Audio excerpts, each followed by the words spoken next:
यूसुफ सवेरे पाकिस्तान में बहुत खुशामदीद। मैं हूँ शिफा यूसुफ ज़ई और मैं हूँ वैस मंगलवाला। मेरी तरफ से भी आप सबको अस्सलाम वालेकुम। खुदा का शुक्र है कि उसने हमें आज की सुबह नसीब फरमाई।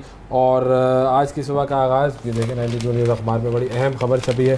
कल इतवार का दिन था, छुट्टी के दिन काम करने की जो एक रिवायत है हमारे मुल्क में, ये बड़ी अच्छी रिवायत है कि एक तो होता है ना सुस्त कौमें जो काम ही नहीं करती, जिनके लिए छुट्टी अहमियत की हामिल होती है और जो हर थोड़े दिन बाद कोई ना कोई छुट्टी ले आते हैं।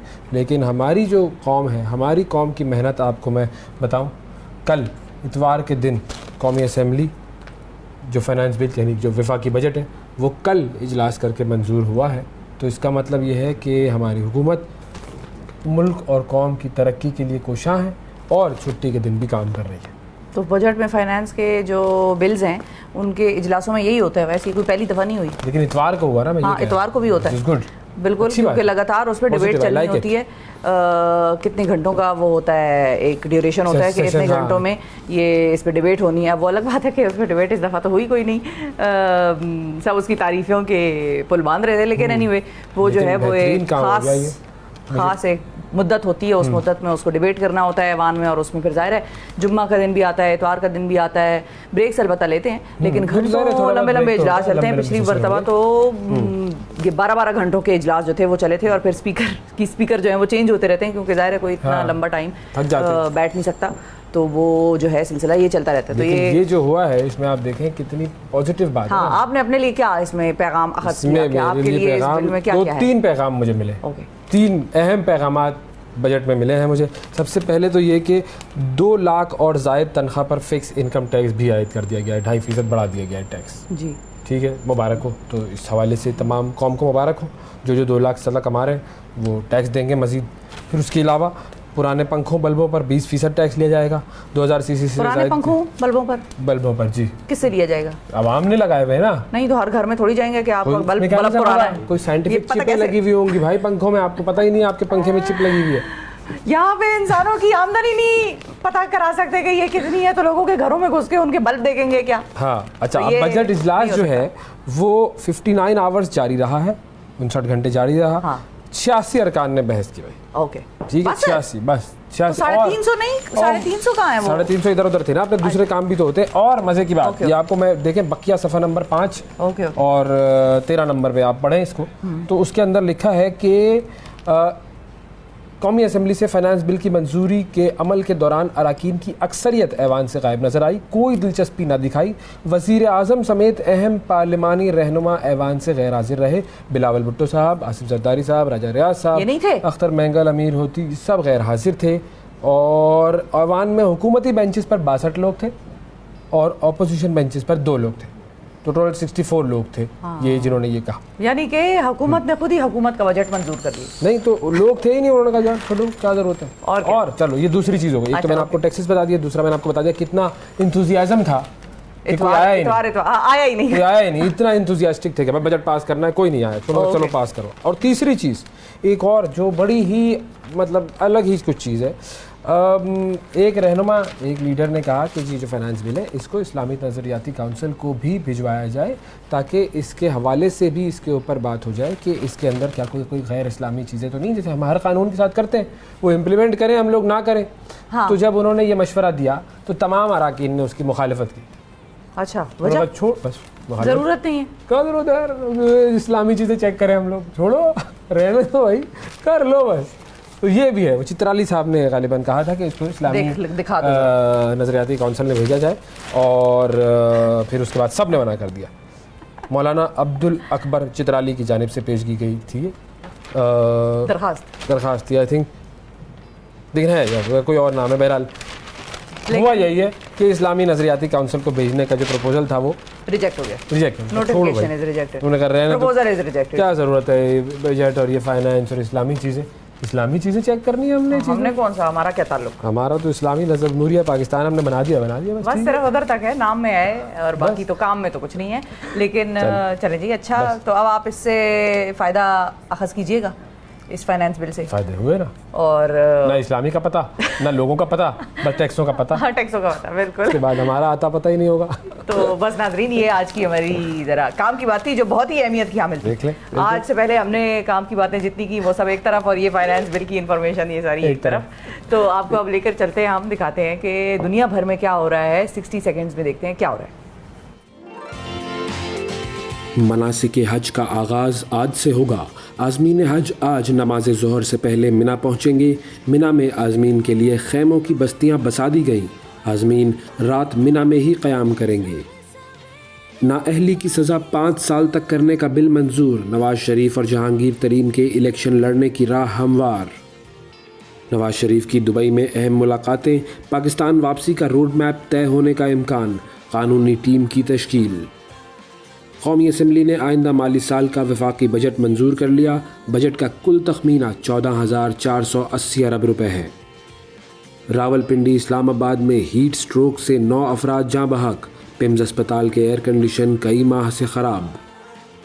सियालकोट, नारोवाल और शेखुपुरा में आसमानी बिजली गिरने के वाक़यात में 11 अफराद जाँ बहक। इसराइल मगरबी किनारे में मज़ीद यहूदी बस्तियाँ आबाद करने से बाज रहे। इसराइली इक़दामात से अमरीकी शहरियों की जानों को ख़तरात लाहक हो गए हैं। अमरीका किसी को भी अफ़ग़ानिस्तान के मामलात में मुदाखलत करने की इजाज़त नहीं देंगे। तालिबान अमीर मौलवी हैबतुल्लाह अख़ुंज़ादा। बेलारूस की कोशिशें रंग ले आईं। रूसी बागी वैगनर ग्रुप का दस्तों को वापस कैंपों में जाने का हुक्म। और यूरुग्वे में पानी का शदीद बहरान। एमरजेंसी अलर्ट जारी। अवाम खारा पानी पीने पर मजबूर। जी वेलकम बैक जी। आपने देखी 60 सेकंड न्यूज़, और 60 सेकंड न्यूज़ जो है वो हो गई है। तो उसके बाद हमें बात करनी है कुछ ऐसी बातें जो कि हमारे मुल्क में फैल रही हैं, माशरे में फैल रही हैं। लेकिन एक छोटा सा वक्फा लेंगे। ये भी एक अच्छा इसको ये क्यों है, टाइम आउट कर लेते हैं। एक छोटा सा वक्फा लेते हैं, वक्फे के बाद दोबारा हाजिर होकर हमारे साथ रहिएगा।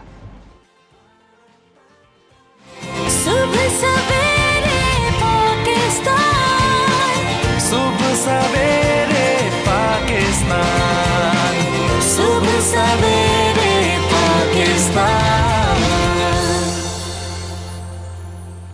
वेलकम बैक जी, वेलकम बैक। प्रोग्राम में एक मरतबा फिर खुशामदीद, बल्कि मैंने तीसरी मरतबा ये आपको वेलकम बैक किया है, एक ही सांस में, एक ही जुमले में। शदीद वेलकम बैक कर रहे हैं आज आप। लोगों को एहसास हो कि हम उनका कितना इंतजार करते हैं। पूरा वीकेंड गुजर गया। दरअसल करते क्यों है? क्योंकि हमने खबरें सुनानी होती है, बिल्कुल खबरें सुनानी होती हैं। और एक खबर तो कल से ऐसी गर्दिश कर रही है कि जिसकी कोई इंतहा नहीं है। पहले उसने गर्दिश करना शुरू किया कि और खबर ये थी कि सदर मुमलिकत जो है एक बड़ा ऑन्ट्राज लेके जा रहे हैं और सरकारी खर्चे पे जा रहे हैं हज पर, और अच्छा खासा उनका प्रोटोकॉल है और अच्छे खासे उन्होंने खानदान के अपने लोग जो हैं वो लेकर जा रहे हैं सरकारी खर्चे पर।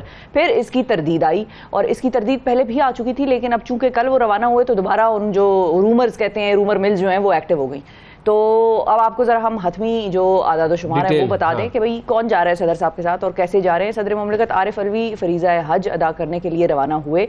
तो बहुत सारी खबरें ज़ाहिर है गर्दिश की हैं। एक खबर के मुताबिक उनके साथ ख़ानदान के 52 अफराद भी मतलब गए हैं, जिनमें उनकी अहलिया, बहू, बेटियां, पोते, नवासे, मजीद रिश्तेदार शामिल हैं। दूसरी खबर के मुताबिक वो सरकारी अखराजात पर हज कर रहे हैं। तो ताहम अब इन खबरों की तरदीद सामने आ गई है, जिसके मुताबिक सदर साहब के सिक्योरिटी अमले समेत कुल 12 अफराद उनके साथ हज पर जा रहे हैं।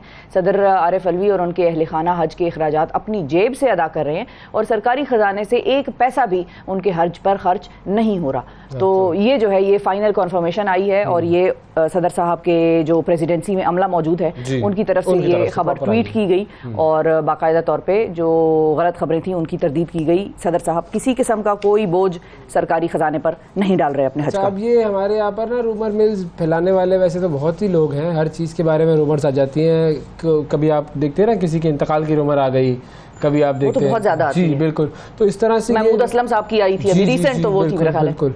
और अब चूंकि सोशल मीडिया इतना ज़्यादा फैल चुका है कि आप कोई भी खबर, अगर कोई गलत खबर भी आप डाल देंगे तो वो उसके बाद वो रीट्वीट होना शुरू होगी, शेयर होना शुरू होगी और लोगों में फैल जाएगी, और लोग बगैर कंफर्मेशन के शेयर करेंगे। जैसे वो मैसेज आता था ना पहले कि ये मैसेज आ गया, अब आप इसको फॉरवर्ड करें तो जन्नत में घर पाएं, एक कनाल का प्लॉट जन्नत में, और इस तरह के और मैसेज आते थे। मैसेज पे किसी ने खबर फैला दी, अब लोग उसको बगैर तस्दीक किए फॉरवर्ड कर रहे हैं। उसके अंदर कोई इस्लामी बात भी हो सकती है, कोई जो है वो कोई दुनियावी बात भी हो सकती है, लेकिन खुदारा दोबारा तस्दीक कर लें। खुदा का वास्ता है तस्दीक करें चीज़ों की, उसके बाद आगे फैलाएं, क्योंकि अगर आपने तस्दीक नहीं की और आपने किसी शख्स की किरदार कुशी की तो इसका जो वबाल है वो आप पर भी आएगा, ये बात तय है। अच्छा, एक तो सदर मुमलिकत साहब हज पर गए, उसके अलावा और कौन कौन हज कर रहे हैं? आज मिना पहुंचेंगे तमाम आज़मीन हज, और कुछ और पाकिस्तानी सियासतदान जो हैं उनके लिए तो बड़ा ऐलान ख़ास किया है डार साहब ने, बड़ा ख़ास फ़्लाइट निकाली है मतलब हाँ बिल्कुल सरकारी फ़्लाइट पे वो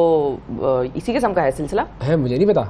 हाँ नहीं बिल्कुल ऐसा ही है। अच्छा चले, तो अच्छी बात है, उनको फैसिलिटेट किया हुकूमत ने, जाओ भाई सरकारी फ़्लाइट पे जाओ। बहरहाल कौन कौन जा रहा है सदर मुमलिकत के अलावा, और कौन कौन लोग हैं जो कि हज करने इस मरतबा गए हैं, तो ये हम आपको बता देते हैं। वज़ीर दाखिला राना सनाउल्लाह साहब वो अपने अहल खाना के साथ सऊदी अरब रवाना हुए हैं। साबिक़ वज़ीर आज़म नवाज़ शरीफ और मरियम नवाज़ साहिबा वो भी हज करेंगे। इसके अलावा आरिफ अलवी साहब का तो हमने बता दिया। फिर सेनेटर तलहा महमूद जो वफाकी वज़ीर बराए मज़हबी उमूर हैं वो मदीना मुनव्वरा में मौजूद हैं, वो भी हज के लिए ज़ाहिर आज पहुँचेंगे मिना। फिर वज़ीर ख़ज़ाना इसहाक़ डार साहब ने जो अरकान असम्बली के लिए हज की खुसूसी फ़्लाइट का बंदोबस्त किया, ये शिफा ने जो बताया है हमें, और इसके हवाले से इम्कान ये है कि कई अरकान ने इस सहूलत से फ़ायदा उठाया है। तो ये लोग हैं जो कि हज पे गए हैं। खिलाड़ी बहुत सारे हज पे मौजूद हैं, बाबर हैं, रिजवान हैं, इफ्तिखार हैं गालिबन, तो ये सब हज कर रहे हैं। अच्छी बात है, करना चाहिए हज। बस एक चीज़ जहन में याद रखिएगा, कल मैं ये सोचा मैंने कि पहले मैं ट्वीट करूं, फिर मैंने कहा छोड़ो प्रोग्राम में कह दूंगी कि एक चीज़ याद रखिए कि जो हज आप पर फ़र्ज हुआ है ना, चाहे मुझ पर, अवैस पर, पार्लियामेंटेरियंस भी ज़ाहिर है मुसलमान ही है, पार्लियामेंटेरियंस पर और दीगर जो हाँ, तो इन सब पर जो हज फ़र्ज हुआ है ना, वो फ़र्ज हज तब होता है जब आपकी इस्तिताअत हो अपनी कि आप हज कर सकें। ज़हन में रखिएगा कि जो भी वो जो फ़र्ज हज है वो आप करें तो अपनी जेब से करें, उसका मेरा ख्याल है आपको फ़ायदा ज़्यादा होगा। इतनी नाक़िस अमल में नाक़िस जो राय है उसमें इतनी समझ मुझे आई है कि बाकी जो अवैस के पैसे लेके हज कर लिया मैंने, या फलां के पैसे लेके हज कर लिया, या सरकारी खर्च पे हज कर लिया, तो वो मामला जो है वो ज़रा शायद मुनासिब ना हो। हाँ, मतलब वो नफली हज होगा या जो भी होगा, इस पर हम किसी से उलमा कराम से पूछ लेंगे बिल्कुल। अभी तो हमारा हज का बारे में कोई राय देने की ज़रूरत नहीं है, उलमा कराम से हम पूछ लेंगे कि भाई ये हो जाता है या क्या होता है सिलसिला। लेकिन नफली हज का बिल्कुल अच्छी बात है, जिसको हज करना है करे, और अल्लाह ताला के हुजूर वहाँ पहुँचकर दुआ भी करें पाकिस्तान की। बिल्कुल इबादत कबूल हो, सारे बड़ा एक अहम फरीज़ा है। अगर आप हज पर नहीं गए हैं तो इस हज के 10 दिन होते हैं, ये बड़े अहम दिन होते हैं। 9 तारीख को रोज़ा भी रखना चाहिए, और उसके अलावा इबादतें जो हैं उनके सवाब भी बहुत ज़्यादा होता है, बहुत बड़े बाबरकत दिन है ये, तो इन पर ज़रूर अमल कीजिए। ठीक है जी, अगली खबर की खबर, हाँ वो साइंसी खबर जो है वो ये है, बड़ी इंटरेस्टिंग साइंसी खबर है वैसे, कि जो साइंसी तहकीक है ना उससे खौफनाक इंकशाफ एक हुआ है, और इंसान ने 1993 और 2010 के दरमियान ज़मीन से इतना पानी निकाल लिया है, इतना पानी इस्तेमाल कर लिया है कि उसकी वजह से ज़मीन की गर्दिश में तब्दीली वाक़ई हो गई है। ये क्या पानी ना पिए इंसान? नहीं पानी पिए बिल्कुल, लेकिन साइंसदानों के मुताबिक टिल्ट हो गई है। जी बिल्कुल, साइंसदानों के मुताबिक मैं आपको बताती हूँ कि हुआ क्या है कि इस अरसे में तकरीबन 2150 गीगा टन पानी जो है वो निकाला जा चुका है। और जो हम अगर बात करें कि जनरल जियोफिज़िकल रिसर्च लेटर्स हैं उसमें शाया होने वाली एक तहकीक है, उसके मुताबिक ज़ेर ज़मीन पानी निकालने से ज़मीन का रुख जो है वो तकरीबन 80 सेंटीमीटर मशरक़ की तरफ झुक गया है। तो ज़मीन जो है थोड़ी सी हाँ हिल सी गई। जब मैं चल रहा था तो मुझे लग रहा था कि टेढ़ा लग रहा है, लग रहा था कुछ था ये चक्कर, अब समझ आया कि ये मामला तो पानी की वजह से हुआ। तो साइंसदान इस मौजू पर मजीद तहकीकात जो हैं वो कर रहे हैं, जिसके बाद ज़ेर ज़मीन पानी निकालने और ज़मीन की गर्दिश के दरमियान ताल्लुक क्या है इसको मजीद वाज़े किया जा सकेगा और इसके असरात भी वाज़े हो सकेंगे। लेकिन आप सिर्फ एक चीज़ देखें इतनी बड़ी ज़मीन, पूरी अर्थ, प्लेनेट अर्थ, ठीक है, उसमें से पानी हमने इतना इस्तेमाल किया, कहा इनके मुताबिक ये जा रहा है कि पानी इतना इस्तेमाल किया कि वो थोड़ी सी टेढ़ी हो गई। अब चाहे वो टेढ़ी हो गई या वो सीधी हो गई या वो जैसी भी हो गई, हमें एक पल के लिए इस चीज़ का एहसास नहीं हुआ कि हम किसी टेढ़ी चीज़ पे चल रहे हैं। नहीं, मुझे हुआ, कल मैं आ रहा था, बाद में मुझे समझ में आया। वैसे आप तो सुपर नेचुरल चीज़ है ना, मैं आपकी तो बात ही और अब मैं चेक करूंगा अपनी चप्पल चप्पल का मसला था या ज़मीन का था? ज़मीन का था। लेकिन अल्लाह ताला का मैं बैलेंस की बात कर रही हूँ कि वो जो एक निज़ाम है उसमें ऊपर नीचे हो रही हैं चीज़ें, हम कर रहे हैं उनको, लेकिन अल्लाह ताला ने एक ख़ास level of gravity, level of जिसको कहते हैं ना कि वो जो रिवॉल्व करती है उसको मेंटेन रखा हुआ है। हर चीज़ अभी दुनिया की उसी तरीके से चल रही है जिस तरीके से अल्लाह उसको चला रहा था और चला रहा है। अब आगे खैर हम देखते हैं कि हम क्या क्या करते हैं और हम किस किस तरह से टक्कर लेते हैं नेचर के साथ, लेकिन फिलहाल तो और वो खतरनाक ही होगी जी बिल्कुल बिल्कुल, उसमें कोई पॉजिटिव चीज़ तो हमें नजर नहीं आ रही। लेकिन साइंस पानी में एक और खबर देता हूँ मैं आपको, साइंस की खबर जो है वो आपने चूंकि मेरी साइंस की हिस्स को जगा दिया है, तो मैं अपनी साइंस की खबरों का पिटारा खोलता हूँ। खोले बिल्कुल, मैं तो इंतजार करी। मैंने दरअसल ये चुटकुला वो ये बेसिकली ये शोशा छोड़ा इसलिए साइंसदानों वाला पानी का टेढ़ा हो कि गया। आप जरा कुछ निकल के आए, कुछ जागे, क्या हो गया आपको? अच्छा, अब आप हम सब जानते हैं कि जदीद साइंस जो है वो हर रोज़ एक नया करिश्मा दिखाती है, सब लोग हैरान होते हैं। अब ऐसा ही एक करिश्मा माजी को दोबारा तख्लीक करना है, दोबारा से लिविंग इन द पास्ट, ठीक है, बैक टू द फ्यूचर, जिस तरह सीक्वेंस बनते हैं फिल्मों के। हाँ फिल्मों के बिल्कुल सीक्वेंस बनते हैं। बिल्कुल। फॉरेंसिक के एक माहिर ने ये काम किया है। 1300 साल कबल मरने वाली एक लड़की का चेहरा फिर से तस्वीर की शक्ल में बना लिया है उन्होंने आर्टिफिशियल इंटेलिजेंस की मदद से। जी, उस लड़की का जो ढांचा था वो बेसिकली 2012 में बरतानिया का इलाका है ट्रम्पंगटन, कैसे बतानी है उसको? मैं इधर गूगल तो आप बताएंगे हमें। बेसिकली ट्रम्पंगटन जो है ये इलाका है उसका, ठीक है। अब ये आप चेक कर लें इसका सही जो स्पेलिंग है। तो ट्रम्पिंगटन, हाँ ट्रम्पिंगटन, बताइए मैं ट्रम्पिंगटन क्यों आ गया? वहाँ तो बोरिसिंगटन होना चाहिए, बोरिसिंगटन हो जाए, ये ट्रम्पिंगटन है। अब वो कौन है उसका, अब ऋषिंगटन होना चाहिए था, तो ये ट्रम्पिंगटन बना दिया, सुनकटन होना चाहिए। खैर ये कैम्ब्रिज के पास है एक जगह, कैम्ब्रिज जो वहाँ का मशहूर एक कस्बा है, उसको आप कह लें, डिस्ट्रिक्ट है बेसिकली, तो उसके करीब है ये। अच्छा, अब इस ट्रम्पिंगटन से इस लड़की का ये मिला था, जो बॉडी है उसकी वो मिली थी ना, उसका ढांचा मिला था। अब उसके गले में क्या था? सोने का हार था, एक सलेब भी मौजूद थी, और इस लड़की की मौत के वक्त जो है वो उम्र थी तकरीबन 16 साल, और उस लड़की की मौत हुई थी सन 600 से तकरीबन सन 700 के दरमियान। ये बेसिकली बताया जाता है कि इन 100 सालों के दरमियान उसकी मौत हुई थी, और गालिब इम्कान ये है कि वो जनूबी जर्मनी से बरतानिया आई थी। तो मुझे लगा आप कहने लगे हैं कि और गालिब उसको देख चुके थे। मुझे कसम से एक सेकंड के लिए ये लगा कि आप कहने लगे हैं कि और गालिब उसको देख चुके थे और गालिब ने अपनी शायरी उसके लिए। मैं हैरान सी हो गई, मैं भाई ये बरतानिया की खातून कहाँ, गालिब कहाँ, वो खातून किधर, फासला कितना? 1200 साल पहले की बात हो रही है, सन 600 से 700। तो नाज़रीन ये है गालिब इम्कान है, बिल्कुल ये गालिब शेर नहीं, शायर नहीं। ये लड़की आई थी बरतानिया, उसका वहाँ पे इंतकाल हुआ, और अब जो है वो आर्टिफिशियल इंटेलिजेंस की मदद से उसका जो फेशियल रिकंस्ट्रक्शन है वो किया गया। नहीं भाई, मैं तो नहीं चाहती कि मेरा बाद में हो, मेरा बाद में कोई बनाए। क्यों बनाए? मास्टरपीस तो एक ही होता है दुनिया में। अच्छा जी, चलो ठीक है जी। ये तो फिर बाद में ये कॉपियां बनती हैं, तो मैं भाई नहीं चाहती कि मेरा लोग याद कैसे करेंगे? एक शिफा थी, तस्वीरें लगाएं, हाँ। तस्वीरें इस्तेमाल करें, मेरे प्रोग्राम है, आप हैं, हम हैं, तो प्रोग्राम की क्लिप्स चलाएं बेशक, हाँ। लेकिन ये नहीं कि मुझे निकाल के बना के वो तस्वीर बना आर्टिफिशियल इंटेलिजेंस से बनाई है ना, उस वक्त थी नहीं सारी चीजें। ये आप नहीं भाई, फिर भी मैं नहीं चाहती मेरी इजाजत ओरिजिनल नहीं दी है शिफा ने। अगर साइंसदान इस बारे में कुछ सोच रहे हैं तो please sorry.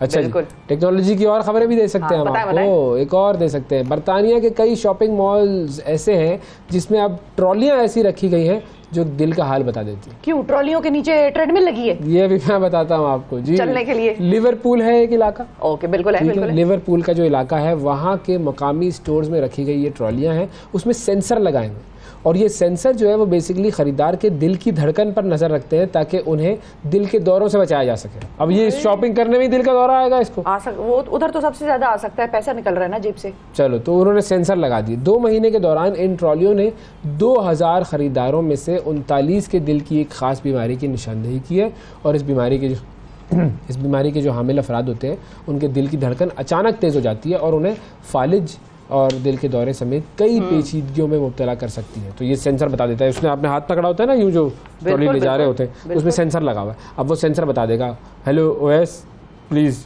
Take care of your heart, take care of your heart. तो वो इस तरीके से साइंसी इन्होंने मैकेनिज्म बनाया। क्या बात है भाई, कमाल, जबरदस्त। कैसी कैसी चीजें कर रहे हैं नाजरीन। हाँ, लेकिन बेहतरीन काम हुआ, बेहतरीन काम हुआ है, बिल्कुल। सुबह सवेरे पाकिस्तान, सुबह सवेरे पाकिस्तान, सुबह सवेरे पाकिस्तान। Welcome back. सुबह सवेरे पाकिस्तान में एक मरतबा फिर खुशामदीद। वज़ीर आज़म का नेशनल इनोवेशन प्रोग्राम, उसकी तकरीब हुई कुछ दिन पहले और उसके अंदर बड़े यंगस्टर्स ने शिरकत की। उन्होंने बड़े इनोवेटिव आइडियाज़ दिए और उसके फाते साद गफरान साहब आज हमारे साथ मौजूद हैं, जो कि वज़ीर आज़म के नेशनल इनोवेशन प्रोग्राम के विनर हैं। अब उनका प्रोजेक्ट क्या था और किस वजह से उन्हें इस प्रोजेक्ट पर इनाम दिया गया और कितना इनाम दिया गया, ये सारी बातें और उस इनाम का वो करेंगे क्या, ये भी हम पूछेंगे। अस्सलाम वालेकुम साद। वालेकुम अस्सलाम, कैसे हैं आप? बिल्कुल ठीक, बहुत शुक्रिया साद, आपने वक्त निकाला। सबसे पहले तो ये ज़रा नेशनल इनोवेशन प्रोग्राम जो है इसके बारे में बताइए, ये क्या प्रोग्राम था और कैसे आपने शिरकत की इसमें? Thank you so much for having me. First of all, जो नेशनल इनोवेशन अवार्ड था वो प्राइम मिनिस्टर का एक इनिशिएटिव था कि जो यंग स्टार्टअप्स आ रहे हैं उनको एक फंडिंग दी जाए ताकि वो एक आगे जाके ग्लोबल स्टार्टअप्स के अंदर और यूनिकॉर्न्स बनाने में कामयाब हो सके। So I was among the winners of the national innovation award और my project is about tech education. Pakistan में unemployment is one of the main issue and the biggest challenge right now. हमारी 65 million youth जो है वो unemployed है। दूसरी तरफ अगर हम ख़वातीन पॉपुलेशन की बात करें so we have about 101 million women population, जिसमें से 67 मिलियन वुमेन के पास हमारे पास डिजिटल एक्सेस टू इंटरनेट है। लेकिन ये हम लोग ब्रिज को गैप नहीं कर पा रहे, राइट? सो हम लोग एक ट्रेनिंग मॉड्यूल्स लेकर आए हैं जिसमें आर्टिफिशियल इंटेलिजेंस है, इंटरनेट ऑफ थिंग्स है, ब्लॉकचेन है, क्वांटम कंप्यूटिंग है, और हम लोग इन नई फ्यूचर टेक्नोलॉजीज़ की ट्रेनिंग के अंदर जो कि वर्थ ट्रिलियंस ऑफ डॉलर्स है, इसमें बच्चों को ट्रेन करते हैं। और once a student is graduated from our platform तो हम लोग उनकी अपनी रिमोट प्लेसमेंट पार्टनर्स के पास, जिसमें हमारे पास turing.com है, जिसमें हमारे पास माइक्रोसॉफ्ट है, जिसमें हमारे पास मिडिल ईस्ट एंड दुबई की कंपनीज हैं, एज वी पार्टिसिपेटेड इन जाइटेक्स। सो हम उनको वहाँ पर ग्लोबली प्लेस करवा देते हैं और आपने कहीं जाना नहीं होता, आपने अपने घर से बैठ के ही काम करना होता है and you will earn in dollars. अच्छा, तो अब ये जो आप प्रोग्राम है टेक एजुकेशन, जी टेक एजुकेशन के हवाले से जो आपका ये प्रोग्राम है, ये तो इसने कितना इनाम जीता इस नेशनल इनोवेशन प्रोग्राम से? जी, हमें जो प्राइम मिनिस्टर शहबाज शरीफ की तरफ से अवार्ड मिला है वो 1 मिलियन रुपीस का अवार्ड मिला है for the national innovation award. ठीक है। अच्छा, और अब इस इनाम से आप अपने इनिशिएटिव में या इनोवेशन का जो ये आपने एक प्लान बनाया है उसमें किस तरह से इस इनाम को आप इस्तेमाल करेंगे, किस तरह से बाकायदा तौर पर इसका आप आगाज़ करने लगे? अच्छा, सबसे पहले तो हमने ये प्लेटफॉर्म लॉन्च किया नवंबर 2021 के अंदर। अभी तक आज की डेट में हम लोग 6000 से ज़्यादा बच्चों को ऑलरेडी इन टेक डोमेन्स के अंदर एजुकेट कर चुके हैं, राइट? और इसमें से 1200 से 1300 लोग हैं जिनको ऑलरेडी प्लेसमेंट्स मिल चुकी हैं। और मैं ये बताते हुए बड़ी खुशी महसूस कर रहा हूँ कि जो हमारा prime minister national innovation award के 250 टॉप सेलेक्टेड कैंडिडेट्स थे, उसके अंदर से 10 स्टूडेंट सिर्फ यूनिवर्सिटी के थे। आई मीन कि ये किसी भी यूनिवर्सिटी से ज़्यादा प्रोपोर्शन था हमारे पास जो हम टेक एजुकेशन दे रहे हैं, क्योंकि हम एंटरप्रेन्योरियल माइंडसेट के ऊपर भी फोकस करते हैं। सो ये जो अब ग्रांट हमें मिला है 1 मिलियन रुपीज़ का, इससे हम लोग इसको एक्सपैंड करने जा रहे हैं। हम लोग अभी पाकिस्तान के as we are an e learning platform, तो हम पाकिस्तान के वैसे ही डिफरेंट इलाकों में हैं, लेकिन अभी भी हमारी जो रीच है इन एरियाज़ ऑफ खैबर पख्तूनख्वा या बलूचिस्तान वो बहुत कम है as compare to areas like Lahore, Islamabad, Karachi वगैरह, राइट? तो अब हम अपना फोकस करने लगे हैं रिमोट एरियाज़ के ऊपर, और हमने अपने टेक्नोलॉजी प्लेटफॉर्म को इतना मोबाइल कर दिया कि अगर किसी का लो बैंडविड्थ 3G इंटरनेट भी है तो हमारा प्लेटफॉर्म जो है वो उनकी एजुकेशन को, उनकी सब चीज़ों को रन कर सकता है। अच्छा, अब ये जो आपका जो प्लेटफॉर्म है, इस प्लेटफॉर्म पर लोग कैसे रजिस्टर हो सकते हैं और ये प्लेटफॉर्म उनको तालीम देने के कितने पैसे लेता है उनसे? क्या कोर्सेज़ की अलग अलग फ़ीस है या कोई एक लॉन्ग टर्म प्लान होता है, एक लॉन्ग टर्म प्रोग्राम होता है? बिल्कुल। सो हमारे पास 3 तरह के प्रोग्राम्स हैं। एक होती है हमारे पास मास्टर क्लासेस, वो होती है हमारे पास 1 दिन की, और वो हम आपको 5 घंटे में एक पूरी technical domain, for example blockchain है, उसका हम पूरा का पूरा ओवरव्यू आपको 1 दिन के अंदर दे देते हैं। उसके अंदर हमारे पास एक होती है लॉन्च स्ट्रीम, वो हमारे पास 2 मंथ्स की स्ट्रीम होती है और उसके अंदर हम आपको जॉब रेडी बना देते हैं। उसके बाद हमारे पास होती है स्पेशलाइज स्ट्रीम। स्पेशलाइज स्ट्रीम के जितने भी कोर्सेज हैं हमारे पास सर्टिफाइड फ्रॉम माइक्रोसॉफ्ट होते हैं और उसमें हम आपको स्पेशलाइज कर देते हैं। इन सारी प्रोग्राम्स की फी चार्जेस अलग हैं। आप सिंपली ये कह रहे हैं स्टूडेंट्स जिन्होंने भी इस प्लेटफॉर्म पे एनरोल करना है कि वो www.adversity.com.pk के ऊपर जाएं। उधर लिस्ट ऑफ कोर्सेज अवेलेबल है, artificial intelligence, blockchain, Web3, cloud native computing, MERN stack development, वहाँ जाएं, अपने कोर्स को एनरोल करें। और अभी हमने एक बड़ा अच्छा एक जल्दी से प्रोग्राम के लिए किया है कि 92 न्यूज़ का अगर आप प्रोमो कोड लगाएंगे और अवैस मंगल वाला या शफा यूसुफजई की आप प्रोमो कोड यूज़ करेंगे तो आपको 10% डिस्काउंट भी मिल जाएगा आपके कोर्सेज के ऊपर, राइट। सो आप अभी जाएं और अभी एनरोल कर सकते हैं। अरे क्या बात है। अच्छा, अब ये बताएं साथ कि अब मिसाल के तौर पे थोड़ी सी अगर हम एग्जांपल से आपसे समझें कि 5-6 कोर्सेज का आप हमें एग्जांपल दे दें कि वो कोर्सेज करने के बाद मैं या वैसे या कोई भी शख्स और जो कर रहा है वो मार्केट में जाएगा तो वो कौन कौन सी चीज़ें या कौन कौन से काम या किस किस किस्म की जॉब्स करने के लिए केपेबल हो जाएगा। हाँ, और उसको कितनी सैलरी मिल रही होगी और किस एज के लिए, ताकि ज़रा उस टर्म्स में हम बात करें ताकि लोगों को भी समझ में आए ज़्यादा बेहतर। अच्छा, मैं आपको अपने एक स्टूडेंट की एग्जांपल देता हूँ। हमारे पास एक स्टूडेंट थे, उन्होंने ओ लेवल्स किया हुआ था, right, and now he was heading towards A levels, ठीक है। उन्होंने क्या किया कि उन्होंने हमारे पास सॉफ्टवेयर डेवलपमेंट का कोर्स किया। सॉफ्टवेयर डेवलपमेंट में हम क्या कराते हैं, मर्न टेक्नोलॉजी है जिसमें वेब डेवलपमेंट, अगर मैं सैम्पल वर्ड्स में कहूँ तो वेब डेवलपमेंट और सॉफ्टवेयर डेवलपमेंट हम उसमें करते हैं। सो उस बच्चे ने वो हमारे पास 5 महीने का कोर्स किया और जब वो बच्चा अभी निकला है सो वो Turing.com जो कि एक ग्लोबल HR प्लेसमेंट कंपनी है, silicon valley based US company के साथ काम कर रहा है। और उसकी तनख्वाह जो है, जिसकी मैं बात करूँ महीने की तनख्वाह, और वो घर बैठ के लाहौर में बैठा होता है, वो उसकी तनख्वाह $5,500 है और वो कहीं कुछ नहीं करता। उसके पास एक हफ्ते में 3 छुट्टियाँ आती हैं, वो सिर्फ 8 घंटे अपनी जॉब करता है और वो $5,500 का रेवेन्यू जनरेट करता है मंथली बेसिस के ऊपर while sitting at his home. उसने हमारे पास से क्या किया, सॉफ्टवेयर डेवलपमेंट। और हम यही रिकमेंड करते हैं। मैं भी कुछ नहीं करना चाहती साथ, मैं भी बस यही करना चाहती हूँ, मैं आ रही हूँ। सही, 1 कोर्स एट टाइम करें, आप सीखें और फिर उसके बाद आप 5 घंटे का है, 5 महीने का है। अच्छा, मैक्सिमम लॉन्गेस्ट कोर्स आप लोगों का कितने अरसे का है और शॉर्टेस्ट कितने अरसे का है, ये भी जरा बता दें ताकि लोगों को अंदाजा हो जाए कितना टाइम वो दे सकते हैं। हमारे पास जी लॉन्गेस्ट कोर्स जो होता है वो हमारे पास 5 मंथ्स का होता है और इसमें हमें आपकी weekly commitment of 7 hours required होती है फॉर एंटायर जर्नी, राइट। तो ये लॉन्गेस्ट कोर्स है हमारा 5 मंथ्स का। उसके बाद अगर हम आ जाते हैं तो वो 2 मंथ्स के होते हैं और उसमें हमें आपकी वीकली कमिटमेंट ऑफ 10 आवर्स चाहिए होती है। और उसके बाद हमारे पास मास्टर क्लासेस है, वो एक जेनेरिक ओवरव्यू के लिए होती है और वो 1 दिन की होती है। सही, मिनिमम एज क्राइटेरिया या मिनिमम क्वालिफिकेशन क्या चाहिए होती है? मास्टर क्लासेस और लॉन्च स्ट्रीम के लिए हमारी मिनिमम क्वालिफिकेशन 8th क्लास है ताकि एक बच्चा समझ सके जो टेक्नोलॉजी की एडवांसमेंट हो रही है और जितनी हम टेक्नोलॉजी की इस बात करेंगे तो वो उसको ग्रैब कर सके उन कॉन्सेप्ट्स को। तो उसके लिए हमारे पास 8th क्लास और जो हमारे पास बाकी प्रोग्राम्स है, स्पेशलाइज्ड प्रोग्राम्स, एंटरप्रेन्योरियल प्रोग्राम्स, उसके लिए हम रिक्वायर करते हैं कि एटलीस्ट एक बच्चे ने मैट्रिक किया हो। सही है। फाइनली आखिर में मुख्तसरन ये भी बताइएगा कि वज़ीर आज़म साहब को आपके इस प्रोग्राम में क्या चीज़ पसंद आई? ओके, सो वज़ीर आज़म को जो सबसे ज़्यादा बात पसंद आई वो ये आई कि हम लोग बाहर को अपनी सर्विसेज बेच के, दुनिया भर में अपनी सर्विसेज बेच के उनकी रेमिटेंसेस अपने पाकिस्तान में लेकर आ रहे हैं। और पाकिस्तान को अभी तक इस इकोनॉमिक क्राइसिस में सबसे ज़्यादा इसी चीज़ की ज़रूरत है। सो हमारे बच्चे जो बाहर की दुनिया में काम करते हैं वो डॉलर्स पाकिस्तान में लेकर आ रहे हैं और जो कि प्राइम मिनिस्टर साहब के और हमारे गोल्स अलाइंड थे। तो ये चीज़ प्राइम मिनिस्टर साहब को बहुत पसंद आई मेरे ख्याल में। इसके अलावा भी कुछ हो सकता है और इसकी वजह से उन्होंने हमें अवार्ड दिया। ठीक है भाई, साथ साहब आप बेसिकली ये कह रहे हैं कि आप और वजीर आजम साहब एक पेज पर थे, तो अल्लाह ताला आप लोगों को एक पेज पर ही रखे और हमारी कौम को भी टेक्नोलॉजी के पेज पर लेकर आए ताकि वो टेक्नोलॉजी की मदद से हम पाकिस्तान का जो फाइनेंशियल स्ट्रक्चर है, जो फाइनेंस का जो इकोनॉमिक स्ट्रक्चर है पाकिस्तान बेहतर हो जाए, वो बेहतर कर सके। बहुत शुक्रिया अदा करेंगे साथ गफरान सिद्दीकी, हमारे साथ नेशनल इनोवेशन प्रोग्राम के अवार्ड विनर, 10 लाख रुपए जीते। उन्होंने टेक्नोलॉजी का प्लेटफॉर्म बनाया है। बिल्कुल, कभी कभी मैं भी सोचता हूँ टेक्नोलॉजी में ही रहता, आप तो बस मेरे घर में भी दौलत का दरिया बहता। बिल्कुल।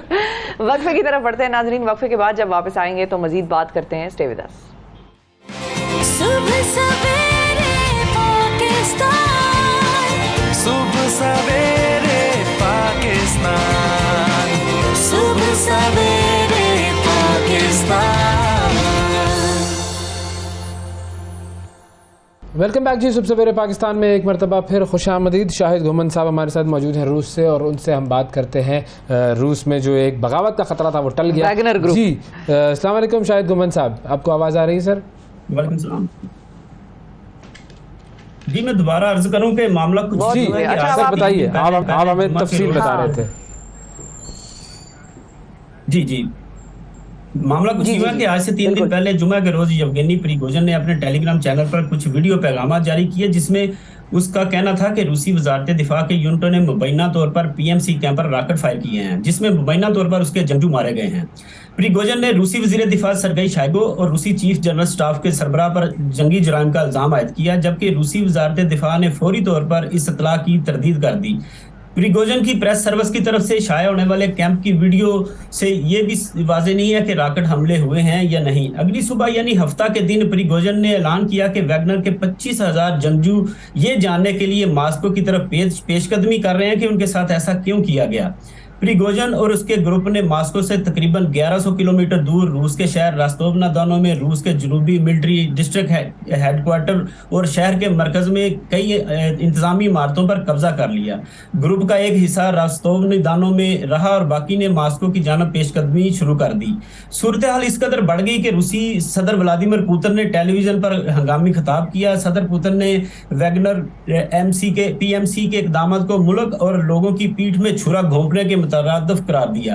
पुतिन ने जंगजुओं पर जोर दिया कि वो अपना जहन बदल लें और मुसल्लह अफवाज को हुक्म दिया कि वो मुसल्लह बगावत को मुनज़्ज़म करने वालों को कुचल दें।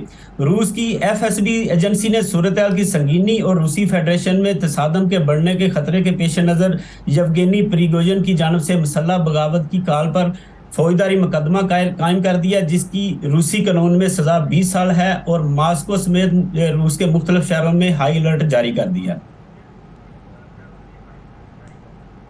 सही है। तो अब जब ये बताएं कि अब जो पुतिन है इनका सदर, ये करेगा क्या इस वैगनर ग्रुप के साथ? ये जो लोग हैं तो ये जिन्होंने तय हो गया बगावत ना की कि है, वैगनर साहब को बेलारूस भिजवा देंगे। हाँ। और बाकियों के खिलाफ कोई मुकदमा नहीं होगा।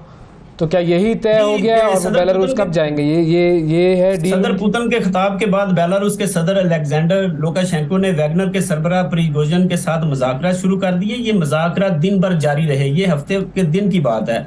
और वैगनर ग्रुप की मॉस्को की जानब पेशकदमी भी जारी थी, क्योंकि सदर पुतिन ने इस मुसल्लह बगावत को कुचलने का भी ऐलान किया था, इसलिए तसादम का खतरा था और यकीनन प्रिगोजिन और उसके साथियों को जिंदगी से हाथ धोना पड़ सकते थे। इसलिए बेलारूसी सदर ने इसका दरमियानी रास्ता निकाला और आखिरकार ये मुज़ाकरात कामयाब हुए और यवगेनी प्रिगोजिन ने बेलारूस के सदर अलेक्जेंडर लुकाशेंको की रूस में वैगनर कंपनी के मुसल्लह अफराद की नकलो हरकत को रोकने और कशीदगी को कम करने के लिए मजीद इक़दाम करने की तजवीज़ को कबूल कर लिया और मॉस्को की जानब पेशकदमी को रोक दिया। इन मुज़ाकरात के बाद प्रिगोजिन ने एक ऑडियो पैगाम जारी किया, जिसमें उसका कहना था कि उनकी फोर्सेज मॉस्को से सिर्फ 200 किलोमीटर के फासले पर हैं, लेकिन उन्हें वापस जाने का हुक्म दे दिया गया है। हम अपने फौजी दस्तों का रुख मोड़कर प्लान के मुताबिक फील्ड कैंपों में जा रहे हैं। उन्होंने अपने फौजी दस्तों को अड्डों पर वापस जाने की हिदायत जारी की, जिसके बाद वैगनर जंगजू कैंपों में वापस जाना शुरू हो गए। इसके बाद बेलारूसी सदर लुकाशेंको ने भी अच्छा ये बताएं, जिंदगी वहां पर मामूल पर आ गई है लोगों की? जी लोगों की जिंदगियां जो है वो मामूल के मुताबिक चल रही हैं, या कोई छुट्टी किसी जगह पर जाने का की ममानियत इसके सब मामला चल रहे हैं? चलूं कि जब ये सारा 2 दिन मामला चला तो रशिया में जो ज्यादातर 70% अवाम जो है ना उसको पता ही नहीं था कि क्या हो रहा है, क्योंकि रशियन मीडिया में भी इसको इतना उछाला नहीं गया और लोग अपने कारोबारी जिंदगी में मामूल रहे। छुट्टी भी थी, लोग घरों में रहे और ऐसा कोई इशू नहीं था कि लोग परेशान हुए, कोई मामला नहीं था। कारोबारी जिंदगी अब भी मामूल पे हैं लोग। आखिरी चीज एक बता दें हमें सदर पुतिन पे शाहिद साहब कि ये अमेरिका को पहले से कैसे पता था? क्योंकि कुछ खबरें ये भी आ रही है कि वैगनर को मुख्तलिफ जो ऐसे ग्रुप्स हैं जो कि अमेरिका मुखालिफ हैं उनकी हिमायत हासिल थी। सदर पुतिन ने अपने खिताब में ये खदशा जाहिर किया था कि इस वैगनर ग्रुप को मगरबी हमायत भी हासिल हो सकती है, लेकिन जैसा मैंने अर्ज किया कि जो वैगनर ने खुद साख्ता एक इल्ज़ाम रूसी वज़ीर दिफा पे लगाया और इसको बुनियाद बना के जो है ना उसने मॉस्को की तरफ पेशकदमी की, लेकिन इसकी तहकीकात अब होंगी और जो मुज़ाकरात हो चुके हैं और इसको एक रास्ता दे दिया गया है कि वैगनर जो प्रिगोजन जो सरबराह है प्रिगोजन ये बेलारूस चला जाएगा और इसके जो जंगजू हैं जो जिन्होंने इस बगावत में हिस्सा नहीं लिया इसको प्रिगोजन के अहकामात मानने से इनकार किया है। दिमित्री पेस्कोव जो रूस के सदारती तर्जमान हैं उन्होंने ऐलान किया है कि इनको रूसी वजारत दिफा के साथ मुआहदा करके इनको रूसी फौज में शामिल कर लिया जाएगा।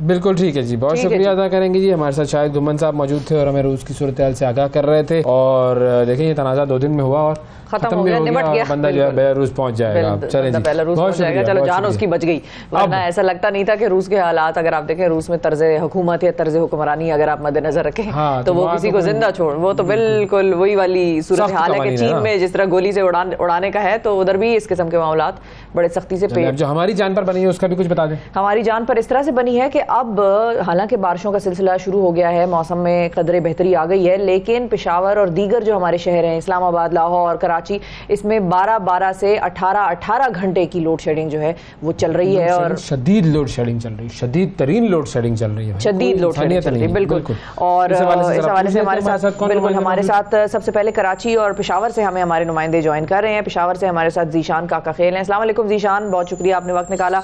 और कराची से हमारे साथ शिराज अहमद हैं। अस्सलाम वालेकुम शिराज, आपका भी बहुत शुक्रिया।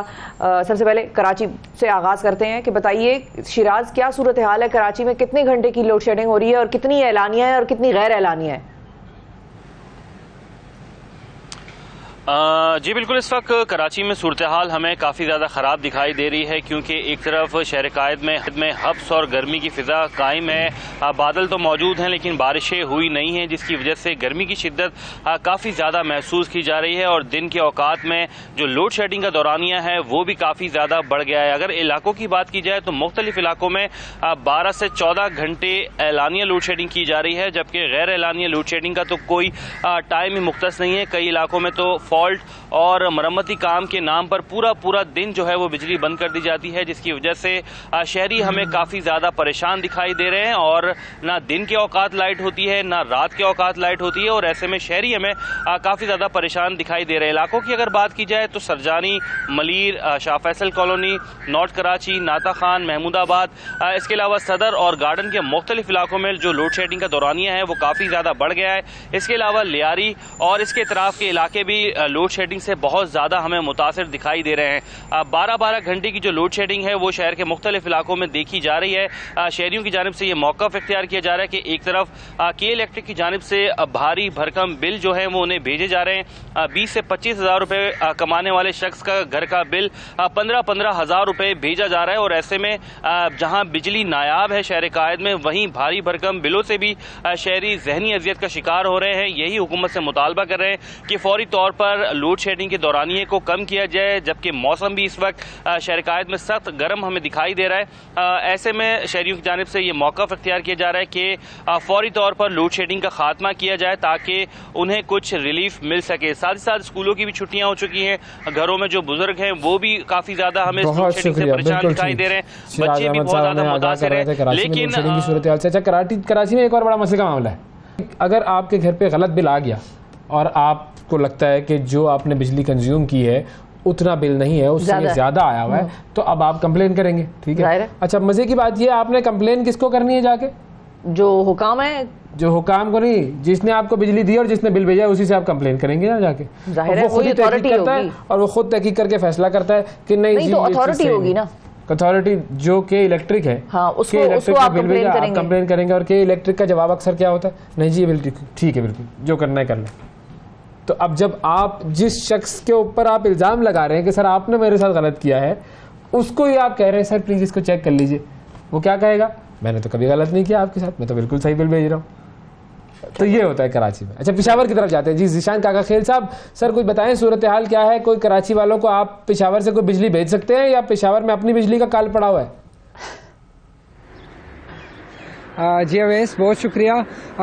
यह भी कराची से जो सूरत हाल है वो कुछ मुख्तलिफ नहीं है। पेशावर समेत खैबर पख्तूनख्वा के मुख्तलिफ अजला में जो है 18 घंटों तक लोड शेडिंग का सिलसिला जारी है। शहरियों का यही कहना है कि हर बार उनके साथ वादे किए जाते हैं, बड़े बड़े दावे किए जाते हैं कि इस बार लोड शेडिंग नहीं होगी, लेकिन इस बार भी वही मामूल के मुताबिक लोड शेडिंग का सिलसिला जारी है।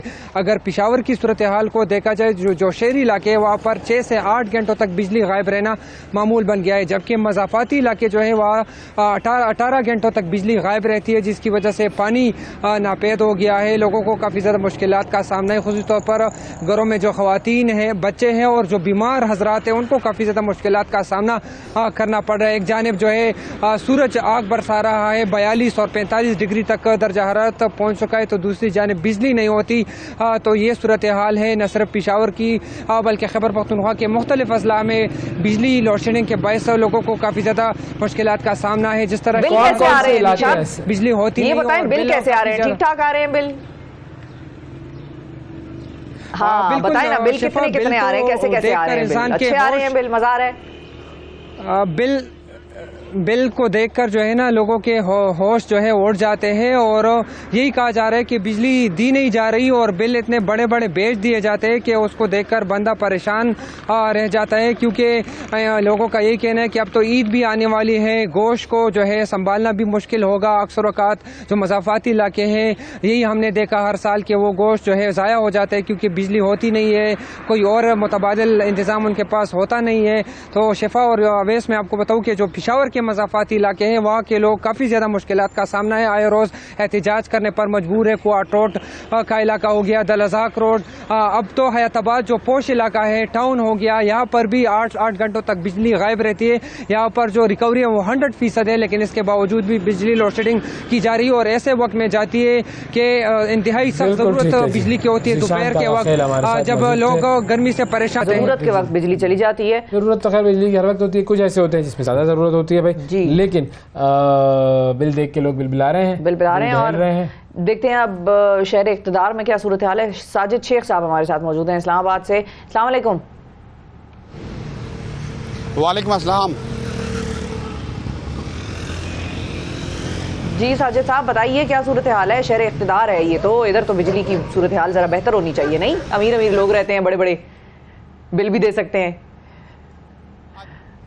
जी देखिए, बिल्कुल रावलपिंडी, इस्लामाबाद, जुड़वा शहरों में जिस तरह के लोड शेडिंग की सूरत हाल है वो किसी से ढकी छुपी नहीं है, क्योंकि एक तो लोड शेडिंग है और एक गैर एलानिया लोड शेडिंग है। ये दोनों मुख्तलिफ चीज़ें हैं, मगर चूँकि इसमें इस वक्त कोई डिफरेंस रह नहीं गया। आवाम खासी परेशान है, क्योंकि ये बताया जाता है कि 3 से 4 घंटे की लोड शेडिंग की जाएगी और उसके अगर हम हक़ाइक़ पर जाएँ तो ये 10 घंटे से ज़ायद की गैर एलानिया लोड शेडिंग जो है वो की जा रही है और इसका सिलसिला जो है बतदरीज जारी है और अब भी जारी है, क्योंकि गुज़श्ता रात से हमने देखा कि बारिश हुई, मौसम बेहतर भी हो गया, मगर उसके बावजूद भी बिजली की जो गैर एलानिया लोड शेडिंग है वो जारी है।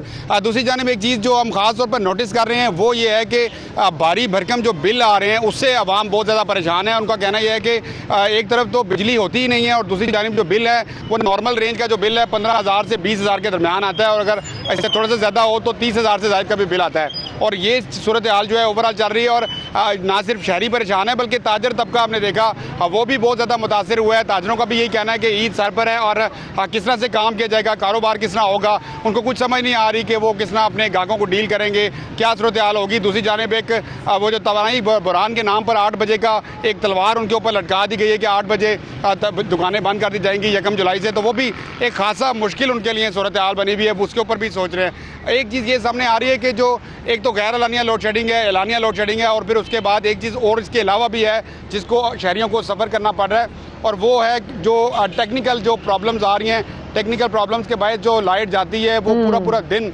कुछ बाजी फॉल्ट आ गया और देही इलाकों में पूरा दिन वहाँ पर नहीं होती। जी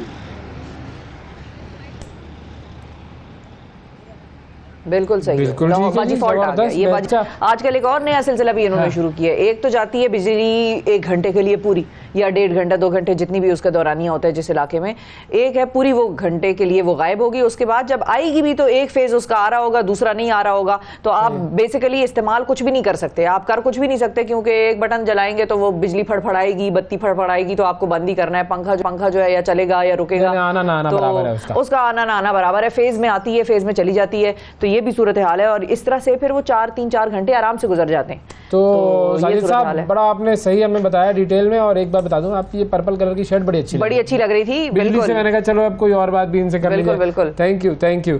अच्छा जी, अब हम क्या करते हैं, वक्फा ले लेते हैं। बिल्कुल वक्फा लेकर और फिर जब हम वापस आएंगे तो कुछ जरा मजीद बीमारियों वगैरह के ऊपर भी बात कर लेंगे। मानसून में बीमारियां जो हैं, अभी गोश्त का सीजन आने लगा, यानी कि ईद आने लगी है, तो लोग गोश्त भी खाएंगे, बारिशें भी हो रही होंगी, तो ये आपको जरा हम बताते हैं कि क्यों एहतियात करनी चाहिए मानसून प्लस गोश्त कंजम्पशन। तो इस पे हम बात करेंगे आपसे एक छोटे से वक्फे के बाद। सुबह सवेरे पाकिस्तान, सुबह सवेरे पाकिस्तान, सुबह सवेरे पाकिस्तान। वेलकम बैक जी। 1972 में कनाडा ने पाकिस्तान को अपना पहला जौहरी बिजली घर जो है वो तामीर करने में मदद की। ताहम बाद में चीन ने इस मैदान में पाकिस्तान का साथ देना शुरू किया, और हाल ही में चीन के साथ होने वाले मुआहदे के तहत चश्मा के इलाके में जौहरी बिजली घर तामीर किया जाएगा, और इस प्लांट पर 4.8 अरब डॉलर के अखराजात होंगे, और इससे 1200 मेगावाट बिजली पैदा की जा सकेगी। पाकिस्तान में ये 7वां जौहरी बिजली घर होगा, और इससे कबल चीन ने कराची में 2 जौहरी बिजली घर तामीर करने में हमारी मदद दी थी। दोनों 1100 मेगावाट बिजली पैदा करने की सलाहियत रखते हैं। K2 और K3 के नाम से तामीर होने वाले जो 2 बिजली घर हैं उन पर 10 अरब डॉलर की लागत आई थी। अब पाकिस्तान में जो हालिया लोड शेडिंग है उसके तनाजुर में बिजली पैदा करने के ज़राए बढ़ाना ज़ाहिर बहुत अहम हो गया। और इस नए मुआहदे की बिजली पैदा करने के अलावा क्या अहमियत है, क्या पाकिस्तान ने अपना वज़न चीनी पलड़े में भी रख दिया है, इस हवाले से हम बात करेंगे। हमारे साथ मौजूद हैं जी ब्रिगेडियर रिटायर्ड आरिफ। अस्सलाम वालेकुम सर। जी वालेकुम अस्सलाम। बहुत शुक्रिया सर, आपने वक्त निकाला। सबसे पहले तो थोड़ा सा इस बिजली घर की अहमियत पे बात कर लेते हैं, और पाकिस्तान और चाइना के दरमियान जो ये कोलैबोरेशन अब होने लगी है इस तनाजुर में, इसको आप किस तरह से देख रहे हैं, कितना ये हमारे लिए इम्पोर्टेंट है? और एक सवाल मेरा आपसे ये भी होगा कि इतने बिजली घर लगते हैं और लग रहे हैं, उसके बावजूद बिजली नापैद है, ऐसा क्यों है? मतलब मैं अभी जो चंद दिन पहले करोट के इलाके में गई थी, जहां पर पाकिस्तान और चाइना के सीपेक के तहत पहला हाइड्रो पावर प्लांट प्रोजेक्ट लगा है, और उनका कहना ये है, वो जो नंबर्स मुझे दे रहे थे, उनका कहना ये था कि 20 लाख लोगों के लिए ये जो है बिजली पैदा करने के लिए काफी है। उसके बावजूद लोगों के मुल्क में 20 लाख नहीं, इस्लामाबाद और पिंडी के इलाके की वो बात कर रहे थे, तो उसके बावजूद यहाँ पर 8-8 घंटे की लोड शेडिंग है। तो खैर बहरहाल इस जौहरी पावर प्लांट पे आते हैं, पाक चीन के दरमियान जो अब ये होने लगा है। देखें शफा, बात यह है कि ये एक बहुत इम्पोर्टेंट है। न्यूक्लियर एनर्जी पावर जो है ये बहुत चीप भी होती है और बहुत सिक्योर भी है। मैंने रिसेंटली कैनोक जो कराची न्यूक्लियर पावर प्लांट मैंने यहाँ खुद विजिट किया, उन्होंने विजिट कराया था, और जो कैनेडियन है वो तो तकरीबन अब रिडंडेंट है, उसको डिसमेंटल करने का प्रोसेस स्टार्ट हो गया है। और उसके बाद जो यह यहाँ पर K2 और K3 दोनों चाइनीज लगाए हैं, बहुत ही अच्छे, फूल प्रूफ। और नंबर 3 सबसे बड़ी है कि इसमें जो इसका मेट्रीफ्यूल होता है वो चाइना से 1-2 साल में रिजर्व यहाँ पड़ा होता है। मीन्स कभी कोई क्राइसिस हो जाए, कोई प्रॉब्लम हो जाए, यहाँ ये न्यूक्लियर पावर प्लांट शट नहीं हो सकता। ये इसकी क्वालिटी है। लाइक वाइज चश्मा 1, 2, 3, 4, अब ये 5th लग रहा है। जब सर्व के अपने 2-3 लगे थे, वो सब की कैपेसिटी है 300 मेगावाट, 3.4 मेगावाट के करीब है। इसकी पहली दफा जो 1200 मेगावाट के लगा रहे हैं, तो वो 4 के बराबर में ये अकेला जनरेट करेगा, ये है। लेकिन इसके साथ इम्पोर्टेंट बात देखिए, इतने एक्सपेंसिव जो हम लगाते हैं, आप ये बताइए कि आपको पता है कि गिलगित बल्दिस्तान जी, सिर्फ अगर वहाँ पर हम हाइड्रो पावर इलेक्ट्रिक करें, जो छोटे डैम बना के 1 लाख मेगावाट बिजली हम जनरेट कर सकते हैं, and on the price of 3 to 4 rupees per unit. Imagine there is a political जो है ना विल होना चाहिए हम। यस, और इसके साथ लाइक वाइज केपीके में भी इसी तरह ये, अगर हम वहाँ, क्योंकि वहाँ पर तो आपको इतना पानी आता है प्रेशर से, उसका भी मैंने 12 NLA कमांड की, जिसके 2 निशाने हैदर हैं, कैप्टन करण शेर और वो हवलदार लालिक जान। वहां पर हम खुद उस वक्त जनरेट कर लेते थे। आप पानी ब्लॉक करते हैं, वो स्टार्ट कर ले, छोटी छोटी चीजें वो लगाए हुए प्लांट और जनरेट हो जाती है। लेकिन जहां आपके पर्सनल और बिजनेस इंटरेस्ट होंगे ना, वहां आपको मुल्क के इंटरेस्ट की परवाह नहीं है। ये हमारे मुल्क में कर्ज है। अगर आप केपीके में और गिलगित बल्तिस्तान में जनरेट करें और उसको मेन ग्रेड में, you play hell with it, no requirement, that's a issue. बिल्कुल। अच्छा, अब सर ये जो हमारा मुआहदा हुआ है न्यूक्लियर पावर प्लांट का, इसके ऊपर बाकी जो हमारे यूं कहिए वो ममालिक जो के एतराज़ात करते हैं हमारे और चीन के रिलेशन के ऊपर, जैसे अभी कुछ दिन पहले अमेरिका और इंडिया ने एक मरतबा फिर बयान दिया कि जी पाकिस्तान दहशतगर्दियाँ बंद कराएं, तो ये जो ममालिक हैं ये इसमें रखने डालने की कोशिश तो नहीं करेंगे और उनको कोई एतराज़ात तो नहीं होंगे? बिल्कुल करेंगे भी, तो परवाह नहीं करनी चाहिए, इसलिए कि ये it is open to international atomic energy commission, they can come and inspect.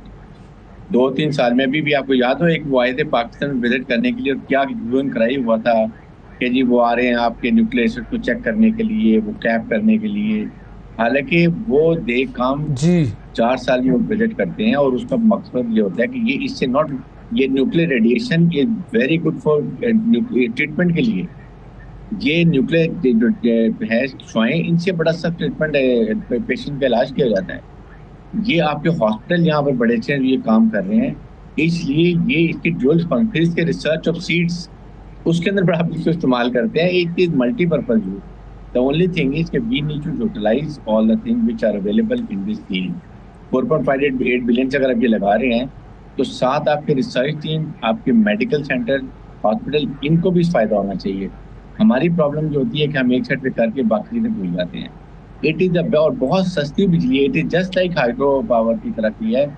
इसमें भी आपको 4-5 रुपए की बिजली मिलती है, जबकि आप ये जो आप थर्मल लगा रहे हैं या आप दूसरे प्लांट लगा रहे हैं, वो आपको इतनी एक्सपेंसिव पड़ती है। IPPs आप देख लें जो वो कॉन्ट्रैक्ट किए हुए हैं, जिनमें आपने ये कॉन्ट्रैक्ट किया हुआ है, आप इस्तेमाल करें ना करें, डॉलर पे पेमेंट करेंगे, तो इनको छोड़ के go for hydro power plant और न्यूक्लियर पावर प्लांट। और इसमें कोई इतराज नहीं है कि कमर्शियल यूज है, it is open to inspection by international atomic energy commission. सही है। अच्छा सर, इसमें एक चीज मैं सिर्फ पूछना चाह रहा हूँ कि हम इस वक्त ये जो छठा हमारा जब प्लांट बना था 2 साल पहले न्यूक्लियर पावर प्लांट जो, तो उस वक्त हम जो थे प्रोड्यूस कर रहे थे 1600 मेगावाट। अब इससे 1200 का यूं कह लीजिए कि एडिशन हो जाएगा, हम 2800 पे पहुंच जाएंगे, 2800 मेगावाट प्रोड्यूस करेंगे। ये इतना कम या इतने छोटे छोटे क्यों नहीं है? हम इससे ज़्यादा बड़े प्लांट्स की तरफ क्यों नहीं जा सकते? क्योंकि हमारी नीड तो जाहिर है बहुत ज़्यादा है। देखिए उसमें एक्सपेंसिव भी, अभी कनाडा में जो है इस वक्त वर्ल्ड में नंबर 2 पावर प्लांट है जो 6.9 मेगावाट बिजली जनरेट करता है। और उसके अलावा जब जापान में सबसे बड़ा है जो 7,665 वो जनरेट करता है।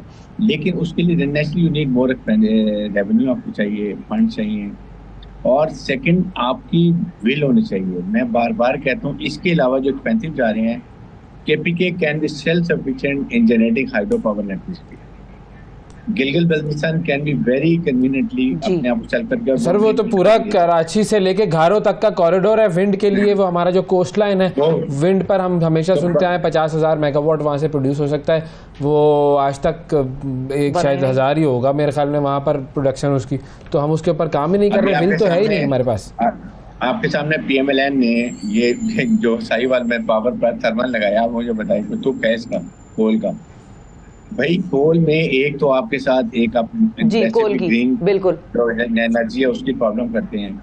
आप क्यों लगा रहे हैं? आप क्यों नहीं केपीके से लेते बिजली वहां लगाएंगे? ये हाइडल तरबेला मंगला लगे हुए हैं, अगर ये बिकॉज यही मोटर से पानी आता है, इसी तरह केपीके में भी आ जाएगा।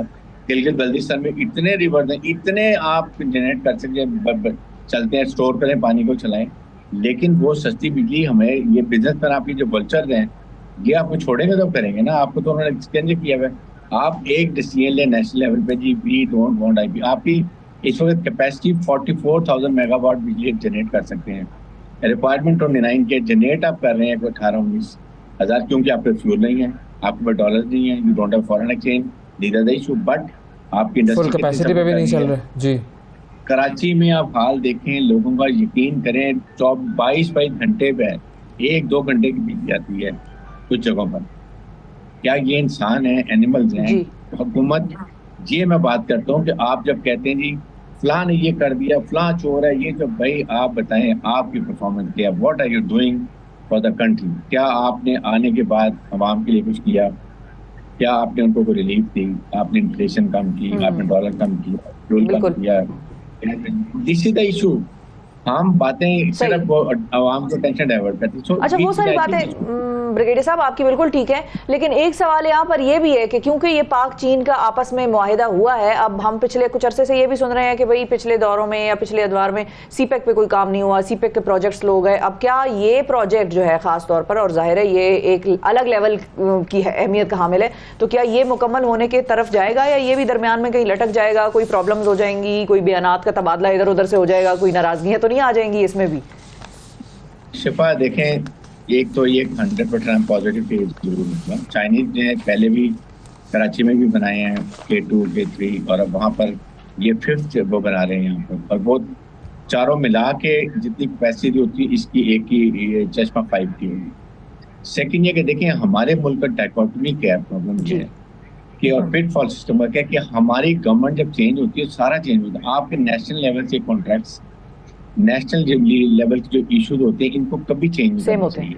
अगर ये अभी ये 4.8 बिलियन का लग रहा है, चाहे PMLN आए, चाहे पीपल्स पार्टी आए, चाहे PTI, हुसोएवर कम, ये चीजें चेंज नहीं होनी चाहिए। ये एक प्रिंसिपल होना चाहिए बात, और ये ब्यूरोक्रेट की रिस्पॉन्सिबिलिटी होती है कि वो कहेंगे ये नेशनल इशू के हैं, ये चेंज नहीं होंगे। ये दैट हमारा प्रॉब्लम है कि जब आती है हर चीज खत्म, जीरो से start, so you remain on zero all the time. बिल्कुल जी, बहुत शुक्रिया अदा करेंगे नाजरीन। ब्रिगेडियर हारिस नवाज हमारे साथ मौजूद थे और बता रहे थे, हमें उस डील के हवाले से एक्सप्लेन कर रहे थे जो पाकिस्तान और चाइना के दरमियान हुई है न्यूक्लियर पावर प्लांट के हवाले से। अब देखते हैं, अल्लाह करे ये पाया तकमील तक पहुंचे, अच्छी तरीके से कामयाब हो और हमें कुछ बिजली नसीब हो। एक वक्फे की तरफ बढ़ेंगे, वक्फे के बाद जब वापस आएंगे तो बात करेंगे गैस्ट्रोएंट्रोलॉजिस्ट से, और जो मैदे की बीमारियाँ हैं मानसून और गोश्त से जो ट्रिगर हो जाती हैं उन पर हम बात करेंगे। Stay with us.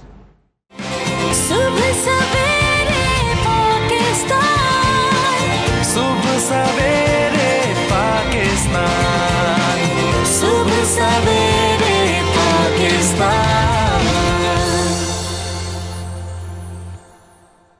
Welcome back जी। ईद की आमद है और ईद पे खाते हैं हम गोश्त, और गोश्त के साथ ही आमद है बारिशों की भी। तो किस तरह से एहतियात की जाए, क्यों एहतियात से गोश्त खाना चाहिए, इस पर हम बात करेंगे, और कौन कौन सी बीमारियों से हम अगर ऐसा करेंगे तो बचा जा सकता है। डॉक्टर फजल अकबर साफ़ी साहब हमारे साथ मौजूद हैं, जो कि माहिर अमराज मैदा और जिगर हैं। अस्सलाम वालेकुम डॉक्टर साहब। वालेकुम सलाम। सर, अब क्यों गोश्त एहतियात से खाएं, खास तौर पर बारिशों में? बारिश, अच्छा, गोश्त सेहत के लिए एक अच्छी चीज़ है और प्रोटीन की एक सबसे बड़ी सोर्स है, ठीक है। और आजकल तो कुर्बानी आ रही है, तो जो गरीब लोग हैं, जो पूरा साल प्रोटीन नहीं मिलता, तो उनके लिए एक बेस्ट मौका है कि वो अपनी न्यूट्रिशनल रिक्वायरमेंट्स पूरा कर ले। लेकिन अनफॉर्चुनेटली उसमें हम जो सेहत के बुनियादी एहतियाती तदाबीर है उनको नज़रअंदाज कर देते हैं, और बजाय फ़ायदे के उल्टा हमें नुकसान हो जाता है। तो एक बुनियादी एहतियाती तदाबीर जो है वो क्या है? बुनियादी एहतियाती तदाबीर है कि सबसे पहले कि गोश्त को ज़्यादा टाइम तक स्टोर नहीं करना चाहिए, ठीक है। और सबसे बड़ी बात आजकल हम फ्रीज़र में स्टोर कर देते हैं, तो साथ में बिजली चली जाती है, वापस बिजली आ जाती है, तो जो एक मुनासिब एक टेम्परेचर जो मेंटेन रखना चाहिए गोश्त फ्रीजिंग के लिए, और साथ में जरासीम से बचाव के लिए मेंटेन नहीं रहता। सर, ये हुकूमत बिजली नहीं दे रही, इसीलिए नहीं दे रही ना कि आप लोग स्टोर ना कर सकें। ये आप लोग हुकूमत की जो पॉजिटिव चीज़ें उसको नज़रअंदाज करते हैं आप लोग। वैसे ये इस लिहाज से इनडायरेक्टली एक अच्छा है कि इसमें जो कुर्बानी का फलसफा है ना, वो ज़्यादा जी बेचारे भाई बांटते इम्प्लीमेंट हो जाएगा। आप लोग स्टोर ना करें, और जिसको बांटे उसको भी इतना ना दे कि वो स्टोर कर ले, ज़्यादा लोगों में बटे। ये है बेसिक चीज़। हुकूमत के और एहसानात भी काफ़ी ज़्यादा है, और भी काफ़ी एहसानात है जो आजकल लोगों की ज़िंदगी अजीरन हो गई है। तो कितने दिन तक वैसे स्टोर किया जा सकता है गोश्त को? वैसे जितनी भी ग़िज़ा है, एक यूनिवर्सल एक जनरलाइज उसूल ये है कि उनको फ्रेश ही जितना इस्तेमाल कर दिया जाए फ़ायदा भी ज़्यादा होता है और नुकसान का इम्कान भी कम से कम होता है। अब इस पर कोई साइंटिफिक ऐसी रिसर्च नहीं है कि इसको आप इस देर तक सेव कर सकते हैं। सेफ जब हम करते हैं तो उसमें मुख्तलिफ केमिकल्स डालते हैं, उनको आर्टिफिशियली हम मैनिपुलेट करते हैं, प्रिजर्वेटिव्स। सो फिर भी वो लॉन्ग टर्म में सेहत के सलूक इतना वो नहीं करती। अच्छा, अब चूंकि बारिशें हो रही हैं, बारिशों की कुछ अपनी खास बीमारियां हैं जो कि बारिशों के सीजन में फैलती हैं, हैजा वगैरह है और इस किस्म की, और फिर जब मैदे की बीमारियां हैं जो गोश्त से फैलती हैं या गोश्त को प्रॉपरली ना पकाया हुआ हो या ना उसको सफाई की हुई हो उससे फैलती हैं, और इन दोनों मामलात को जब मिला देते हैं तो ये बीमारियों का जरा हमें बताएं कि बारिशों से क्या फैलता है, किस किस्म की बीमारी लाहक होती हैं, और गोश्त से भी।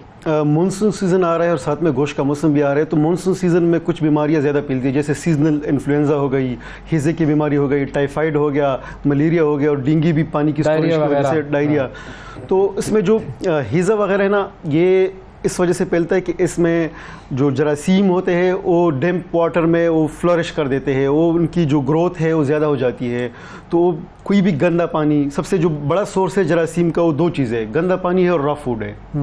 रॉ एंड कंटेमिनेटेड फूड, गंदा खुराक, गंदा पानी, ये सबसे जो है ना जरासीम की अफजाइश के लिए सबसे बेहतरीन उनका सोर्स है। और साथ में गंदे पानी से न सिर्फ हेजे की बीमारी फैलती है बल्कि पीला इरकान, जिसको हम हेपेटाइटिस ए और ई कहते हैं, उनके भी फैलने का ख़तरा बहुत ज़्यादा होता है।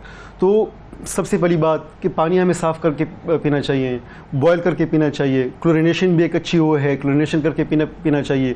और दूसरी बात, ग़िज़ा को कोशिश कर ले कि जिस टाइम पकाया जाए उसी टाइम इख्तियार किया जाए।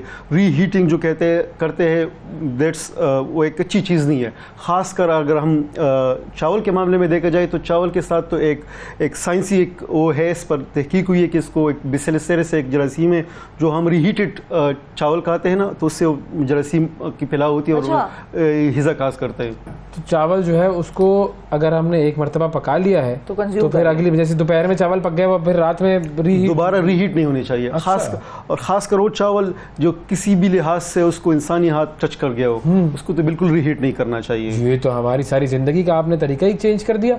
तो बंदे को जिस स्टेज पर कोई बात पता चल जाती है दैट शुड बी अडॉप्टेड। अच्छा, क्योंकि चावल तो अमूमन यही होता है कि आपने एक दफ़ा पका लिए उसके बाद आप अगले दिन भी चल रहे होते हैं। चावल क्या सारे ही खाने हमारे वो लेफ्ट ओवर्स हम जिसको फ्रिज में रख देते हैं, फिर उसको गर्म करते हैं, फिर खाते हैं।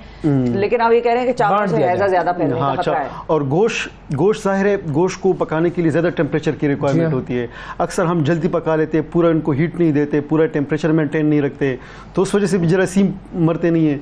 दूसरी बात, जो स्टोर गोश्त होता है उनमें वो जरासीम की फैलाव पहले से ही हुई होती है, तो एक डबल एक चीज़ जमा हो जाती है, डबल डेडली हो जाता है। अच्छा, हमारे साथ एक कॉलर भी है, फात साहब है इस्लामाबाद से। अस्सलाम वालेकुम फात साहब। अस्सलाम वालेकुम जी। फात साहब फरमाइए। सर मैं ये कह रहा हूँ कि हमारे घर जो पानी आता है उसके लिए हमने फिल्ट्रेशन प्लांट भी लगाया है, लेकिन पानी की सफाई नहीं होती, पानी इतना गंदा आता है। तो फिल्ट्रेशन प्लांट साफ किया है आपने? वो भी साफ करवाया था, लेकिन फिर भी पानी थोड़ा टाइम ही गुजरा। फिल्टर प्लांट जो लगाते हैं। अच्छा फाज साहब, इसका हल ये है ना कि फिल्ट्रेशन प्लांट आप पहले तो अपने पानी का टेस्ट करवा ले, PCCIR से करवा ले, कहीं और मुस्तनिद जगह से करवा ले, तो आयन में बायोलॉजिकल कंटेमिनेशन है, कोई और चीज़ है कि नहीं। तो अमूमन जो टेस्ट के मुताबिक जिसमें कोई डिफेक्ट आ जाता है, फ़िल्टर भी उसी हिसाब से लिया जाता है। ठीक है। फिर पाकिस्तान में मुख्तलिफ़ किस्म के फ़िल्टर्स अवेलेबल है, सैंड फ़िल्टर भी है, एक्वा फ़िल्टर भी है। सो बेस्ट ये है कि आप टेस्ट के मुताबिक फ़िल्टर लगाए, मुस्तनद जगह से लगाए।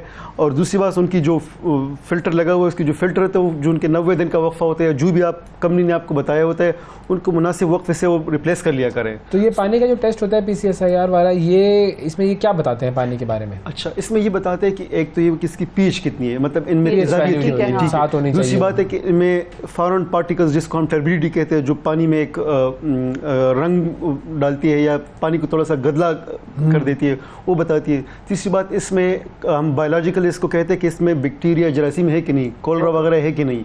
सो अगर ये चीज़ें हैं तो वी शुड अवॉइड इट, मतलब हमें इसकी ट्रीटमेंट इसकी उसकी तरफ प्रिवेंशन की तरफ जाना चाहिए। अच्छा, अब जो मिसाल के तौर पर अगर PCSIR का पानी का टेस्ट करवाया और उसमें बताया कि भाई इसमें कुछ प्रॉब्लम है, जी, तो क्या वो पानी सिर्फ पीने के लिए ही इस्तेमाल करना गलत होगा या फिर बाकी चीज़ें जैसे बर्तन धोने के लिए, हाथ धोने के लिए, फिर किसी तौर पर इस्तेमाल ना किया? नहीं, वैसे जनरलाइज बात की जाए तो पीने के लिए तो मुनासिब नहीं होगा, जो बाकी चीज़ है उसके लिए तो मुनासिब होगा। लेकिन अगर हम ठीक ठाक फिल्टर लगाया जाए तो उससे वो हार्ड वाटर रिमूव हो जाता है, तो जो हमारे कपड़े धोने के काम है वो भी थोड़ा सा कम पानी में हो सकता है, कम जाग की ज़रूरत होती है। सो ओवरऑल एक जो वाटर की रिक्वायरमेंट है ना कम हो जाती है, और हम क्योंकि हमारे पास एक क्वालिटेटिव वाटर आ जाते हैं, मोर इंक्रीजिंग क्वालिटी। ठीक है। अच्छा, अब मिसाल के तौर पे हमने वो अवॉइड और प्रिकॉशनरी मेजर्स तो ले लिए हैं, अब कोई बीमार हो जाता है तो बेसिकली डायरिया हो गया किसी को या हैजा हो गया, तो वो फिर क्या करे?